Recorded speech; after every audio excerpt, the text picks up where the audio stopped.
Oke, kita ketemu lagi. Nih, maaf banget loh ya kalau jadi jarang bikin konten. Ya ini karena sekarang aku juga udah kerja full time di kantor lain lah ya. Aku jadi nggak bisa full time nggarap YouTube kayak sebelumnya. Nah, berhubung beberapa minggu ini aku lagi asik banget belajar reparasi mouse dan solder menyolder. Aku jadi kepikiran buat cerita pengalamanku reparasi dan modding mouse. Kita langsung aja ya biar nggak lama-lama. Modding mouse itu ngapain aja? Kalau modding keyboard ya kayaknya banyak orang udah pada tahu lah ya. Aku ada video dan artikel yang lengkap banget soal modding keyboard.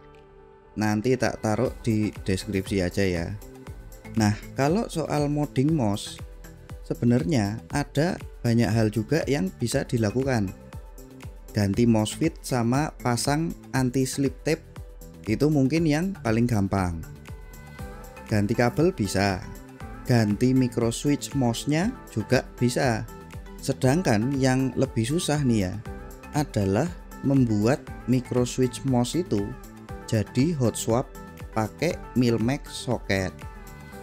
Atau ya ini ada yang lebih ekstrim lagi, yaitu weight reduction alias ngurangin bobot mouse-nya.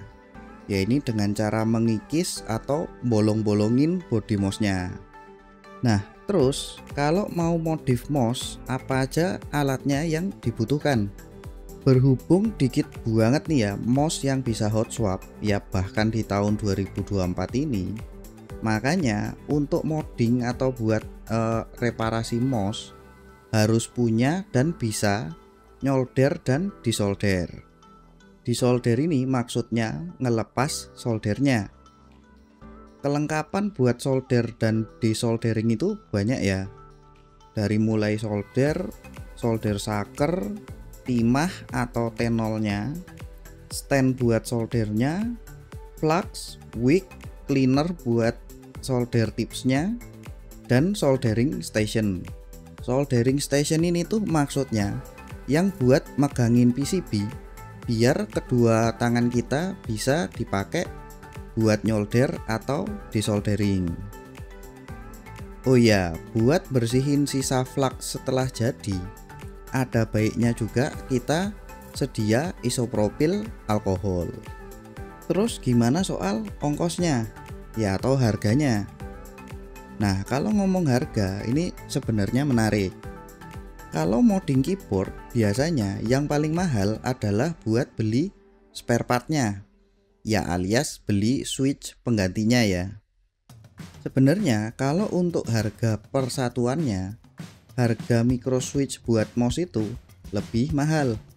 Cuman kalau buat keyboard, ya kan switchnya bisa sampai 61 pieces untuk sekali beli. Itu pun buat keyboard yang 60%.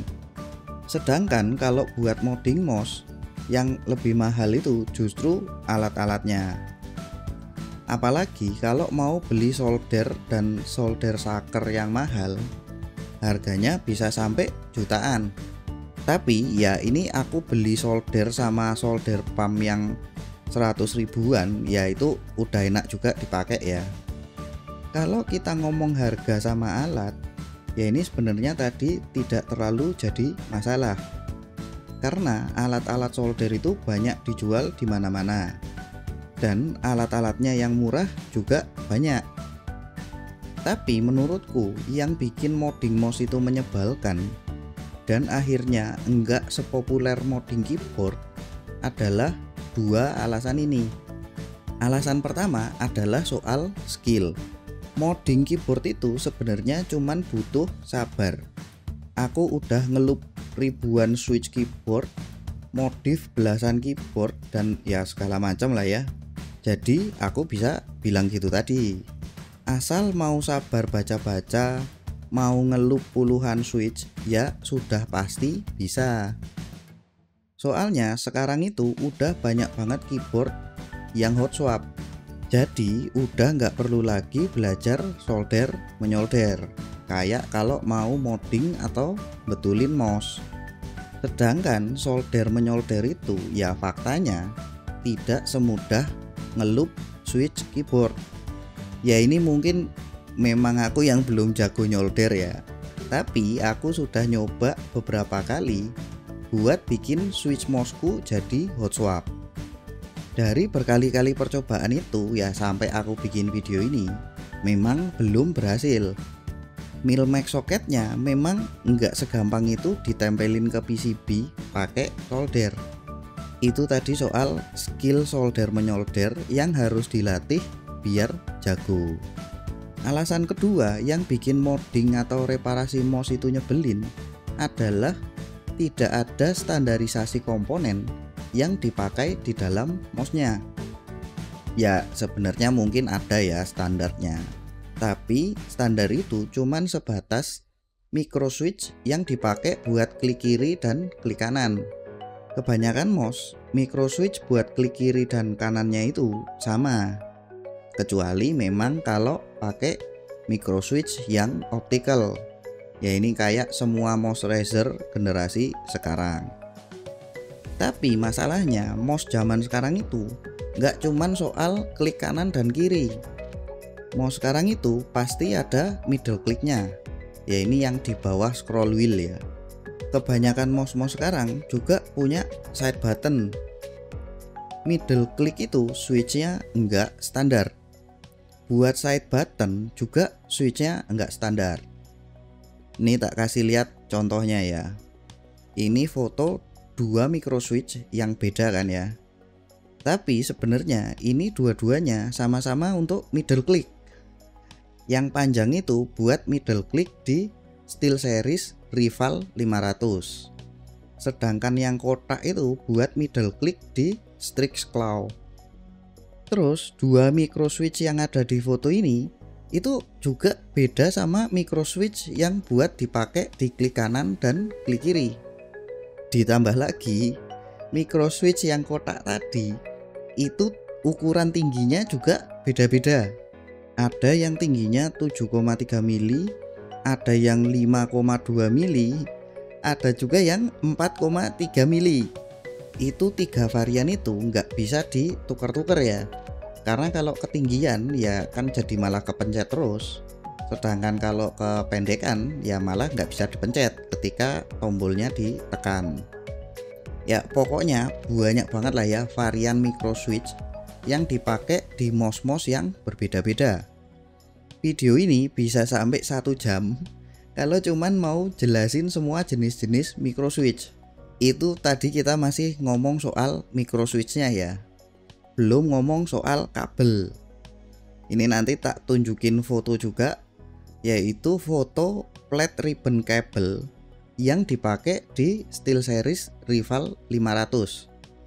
Ribbon cable ini juga beda-beda ukuran dan jumlah pinnya. Dan ya kalau salah beli nggak bisa dipakai. Karena saking banyaknya varian spare part yang dipakai, aku enggak nemu ada satu toko di Tokped yang jual semua varian-varian micro switch dan kabel-kabelnya. Jadi ya harus beli di banyak toko dan harus sabar juga nungguin spare partnya datang di hari yang berbeda-beda. Penutup aja kali ya. Sebenarnya tujuanku cerita gini apa sih? Ya sebenarnya tujuanku adalah naikin awareness saja kalau mouse itu juga bisa dimodif loh. Dan modif mouse ini ya sebenarnya seru juga kayak modif keyboard. Tapi berhubung memang belum banyak yang tahu, ya mungkin pabrikan mouse juga merasa tidak butuh bikin yang hot swap ataupun kompak bikin standarisasi spare partnya. Faktanya nih ya, kalau kita ngomong sejarah, keyboard hot swap itu sebenarnya ya berawal dari komunitas modding yang modif keyboardnya jadi hot swap pakai Milmax socket. Ya semoga aja nih ya kedepannya ada lebih banyak orang yang modding mouse, jadi akhirnya bikin demand dan tren baru. Ya wis gitu aja kali ya. Kalau ada yang mau tanya-tanya silakan coret-coret di bawah ya. Sampai ketemu lagi kapan-kapan. Dadah.